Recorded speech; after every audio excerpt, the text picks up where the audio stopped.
one dance, baby. That one dance.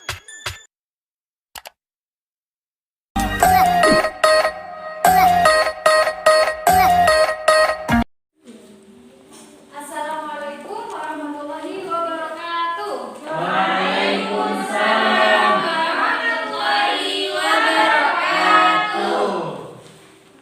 Nah, anak-anak, sebelum kita memulai pembelajaran kita hari ini, mari kita berdoa terlebih dahulu. Berdoa mulai. Bismillahirrahmanirrahim. Raditu billahi rabba wa bil islami dinan wa bi Muhammadin nabiyyan wa rasulan. Rabbi zidna ilma warzuqna fahma. Amin ya rabbal alamin. Nah, bagaimana kabar kalian hari ini? Alhamdulillah, luar biasa. Allahu Akbar. Yes. Tetap semangat ya semuanya. Siap. Ya, betul. Nah, sekarang kalian siapkan alat tulis kalian. Sudah. Bagus. Baik, di sini Ibu akan mengecek kehadiran kalian semua. Ibu absen ya. Putri Hadayani hadir, Bu. Wardatul Hasanah hadir, Bu. Qoriatus Solihah hadir, Bu. Aida Lutfia hadir. Hadir semua ya. Nah,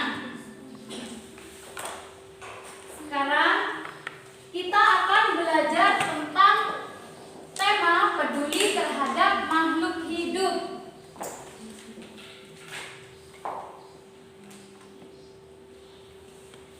Kelihatan anak-anak? Kelihatan, Bu. Nah, tanaman apa itu? Padi. Ini tanaman Padi. Biasanya makanan yang kalian konsumsi setiap hari adalah Nasi. Nasi itu asalnya dari Padi. Nah, sekarang Ibu mau tunjuk yang berani membaca ke depan. Mbak Kori atau Salihah? Maju, Bu. Iya.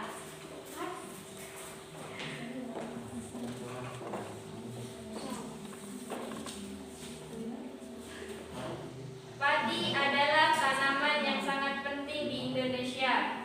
Padi menghasilkan beras. Banyak penduduk Indonesia yang mengonsumsinya. Padi dapat tumbuh di daerah panas dengan curah hujan tinggi.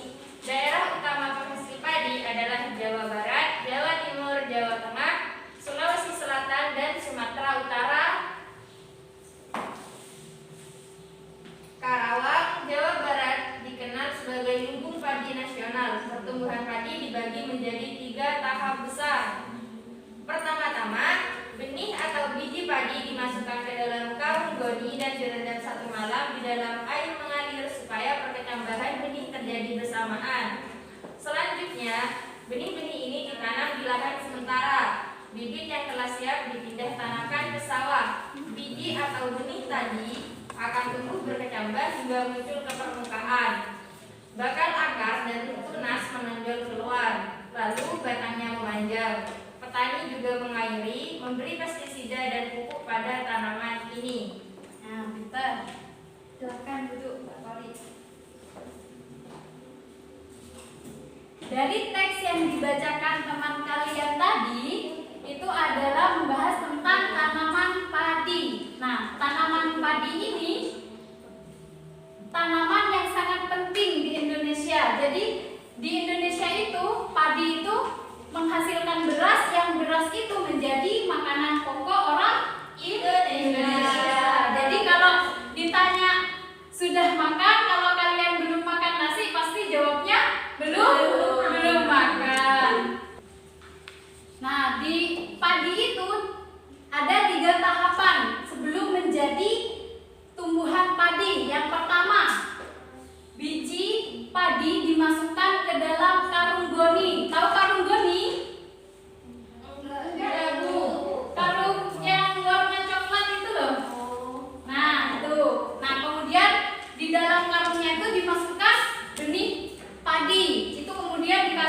air dan direndam sampai tumbuh kecambah. Baru setelah itu bibit yang telah siap ditanam itu kemudian dipindahkan di sawah seperti itu.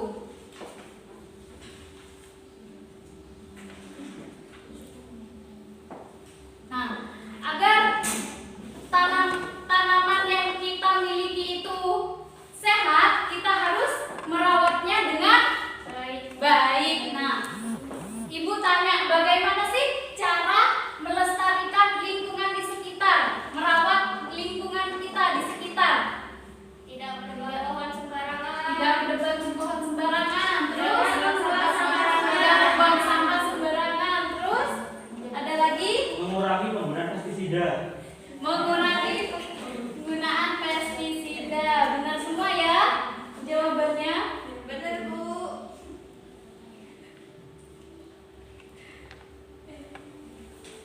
Nah, jadi cara kita di lingkungan untuk menjaga lingkungan itu tetap bersih, kita tidak boleh membuang sampah sembarangan. Jangan sampai anak-anak sesudah habis beli makanan ataupun sesudah membuat kerajinan-kerajinan kayak gitu, sampah-sampahnya itu dibuang di sembarang tempat. Itu akan mencemari lingkungan di sekitar kita.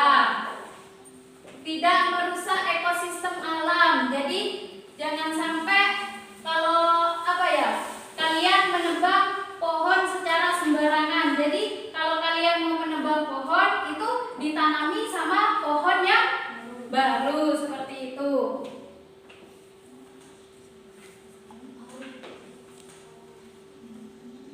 Nah, juga kalau untuk tanaman padi tidak menggunakan pestisida secara berlebihan seperti yang dikatakan teman kalian Mas Fadil, ya benar. Jadi penggunaan pestisida dengan berlebihan itu juga bisa mencemari lingkungan. Tumbuhan bukannya malah menjadi baik tapi akan mati kalau secara berlebihan. Jadi yang berlebih-lebihan itu tidak baik. Seperti itu. Nah, di dalam permukaan bumi itu dibagi menjadi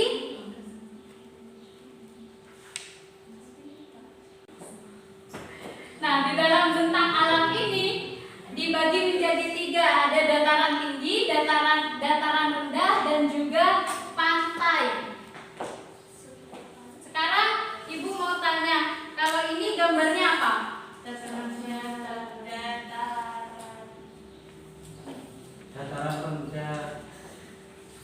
Dataran rendah, Bu. Dataran rendah. Kalau ini? Pantai. Pantai. Ini? Dataran tinggi. Nah, sekarang Ibu akan tuliskan perbedaan dari ketiganya.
Nah, di sini Ibu sudah catatkan ya perbedaan antara dataran rendah, dataran tinggi, dan pantai. Kalau dataran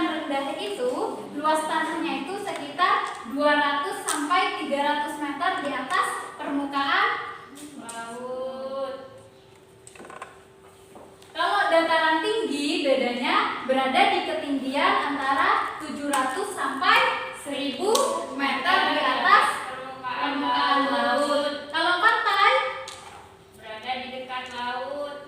di bawah ketinggian 200 meter. Jadi kalau dataran rendah itu biasanya cocoknya itu ditanami tanaman padi seperti itu. Kalau dataran tinggi itu biasanya perkebunan, ya. Kalau di pantai biasanya kalau pantai itu umumnya tempat apa? Orang-orang mencari ikan. Berarti khusus untuk para nelayan seperti itu. Nah, anak-anak di dalam permukaan bumi ini merupakan salah satu contoh bentuk kekuasaan dari Allah Subhanahu wa Ta'ala. Jadi adanya dataran rendah, dataran tinggi, pantai itu merupakan sebuah kekuasaan yang dimiliki oleh Allah Subhanahu wa Ta'ala. Sekarang kita nyanyi bareng-bareng. Nah, baik anak-anak, kita nyanyi bareng-bareng ya. Iya, Bu.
Tepuk tangan. Nah, ini merupakan contoh-contoh kalimat thayyibah. Ada hamdalah, ada basmalah, ada subhanallah, ada juga istighfar dan takbir. Nah, sekarang